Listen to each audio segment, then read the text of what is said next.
Hello, YouTube people. I've been trying to raise this, or not raise this, but do this for a while because, I've been sidetracked. Food. I like eating, if you can't tell. But you probably can't because I'm sitting. Someone, one of my awesome viewers, which is like, sweet, because I have more. Oh, makes me happy. Asked me how must have watched my last video. I think it was the last video where I actually spoke a little bit in Japanese. And the thing is, I do have Japanese friends that I know watch these just to make sure I'm like still alive. So I have a little problem. Like, I seem to be full of confidence speaking Japanese in front of white people that don't know what I'm saying, or other kids in my class who are mostly Chinese, actually. Weird. But and my friends that know some Japanese, but when I go to talk to my Japanese friends, I lose all confidence. So I don't like speaking Japanese in front of them until I'm more confident. That ponytail sounds weird. But anyways, people ask me a lot of weird questions actually. They asked me about how I'm learning Japanese. I started learning just on my own. Internet, YouTube, it's the place to be. And then I went to Japan a couple times, so I had to learn out of necessity. And I went to this bookstore in Shibuya, I think, in Times Square. It's the best bookstore ever. It has like on 6th or 7th floor, it's all English books and Japanese books translated in English. I'll come back to the sweet part of that bookstore later. They have this good textbook section.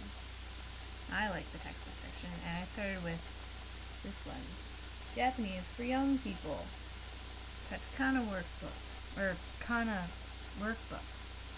It's basically, you know those little kid books that you give like 4-year-olds to learn like ABCs and like 1, 2, 3s? Yeah, that's this. Japanese style. Those are the katakana part. I can't say that word, and my Japanese friends make fun of me for it, and so I try to avoid saying it. Nice to see that down this section. My computer is kind of glitchy. And I have the grammar. I moved on to grammar, and this was a textbook I was using before I left, but I didn't have my own copy. It's really good for sentence structures and stuff like that. I'll put all the names of books and stuff on the side. I don't know what side. One of the sides. And I think they're really good. This one was like $20 in Japan. The Kana book was like 18. I really like it. I also have this series, the Integrated Course in Elementary Japanese. It's like a combination of a workbook and a instructional manual. In my Japanese class, my Japanese teacher actually uses it to do lessons and stuff. She doesn't give us the worksheets of it, but she definitely takes some of the conversation pieces out of it. And this is number 1, like grade 1. It goes into kanji and a few other cool things. And then I also have second stage, which is more intensive. I give you, let's see, it's less written with English words in it. It has these cool sections that have a vocabulary list, and then a whole bunch of like this book, it will introduce different verbs and adverbs and irregular verbs. I'm telling you, to learn another language, you need to know English really well. I don't. Okay, and then in my Japanese course, I'm using a textbook called Yokoso. It's really good. I don't really study. I'm a bad person. Japanese is actually the only thing I do not really study right now because we're doing a lot of stuff that I kind of know, And, yeah. I'm a bad student. What are you going to do about it? Nothing, because you're in the computer and I'm over here in the real world. You're actually in the real world. But to me right now, you're in the computer. But to you right now, I'm in the computer. Yeah. But anyways, yeah, it's, I'm a busy person. I'm full-time nursing student. But back to, my favorite store. I spent way too much money at this store. If, for you guys that don't know me, for you guys that do know me, you already know this about me. I have a giant hard-on for books. Yeah, it's a shameful thing, but I have a giant hard-on for books.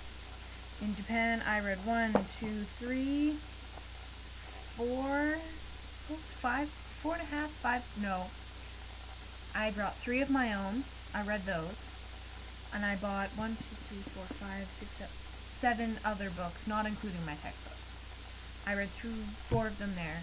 So in total, in 2 months, do the math, 4 plus 3, yeah, 7.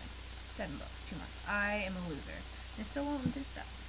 But, I'm going to show you some of the books I bought. This book is called Piercing. This author is amazing. I can't say his name because I'll butcher it, but, yeah, it's translated into English. It's a Japanese novel, and you can get them from, Amazon and, Kohl's. I found has some of them, of his novels. I'll put, his name on the side there. Another one by him, this one is called Piercing, heads up if you didn't read that. This one's another one by him is, Miso Soup. The Miso Soup. In the Miso Soup, because I can speak. It's another kind of, they're kind of like weird, creepy books. It's like, wow, I have no idea what I'm even how to explain them. This one I'm reading right now, one of the books I bought over there that I haven't finished reading because I have so much reading for nursing. But it's another kind of those, this girl goes crazy. She's on an airplane, with her just married husband and just kind of goes nuts, thinks the stewardess is trying to get with her husband. This is one of the books where I thought I wasn't going to like it, but I bought it because one of my friends said it was a really good novel. And I must tell you, I cried in this book. It's really, really cute. It's Socrates in Love. It's really, really cute. And then this right here, the Japanese Educational Challenge. It is not a novel. It is kind of a, not sociology book, basically. It talks about, if you're interested in the Japanese schooling system, like I am really interested in it, it's a really good book. It talks about child rearing and how, one of my favorite quotes from this book talks about the main difference between Japanese mothers and North American mothers is, I will do a nerdy little thing for you. Wow, I'm showing my area. It's fine. The book says, I'm not going to find it because it'll take me a second. There's 2 quotes, but I'm not going to tell you both of them. Oh, an American mother sees her newborn as a dependent being that must be trained to become independent. A Japanese mother sees her baby as a being who has been separated from her and become independent, needing to learn how to become dependent upon her once again. This basic difference in attitudes explains why child rearing practices are so different between Japan and America, and also the differences in women's roles stand to start the context. So, if that is interesting to you, I can tell you where all these books could be bought in Canada or in the US, because you can buy anything off the internet. But I have been talking for a really, really long ass time, and I pretty much am rambling about nothing. So if you have any more questions about the whole Japanese learning books, like I said, hard on for books. I'm a loser. I'm letting the world know. Fine, I'm okay with it. If you're not okay with it, the learning's on you. But should be so.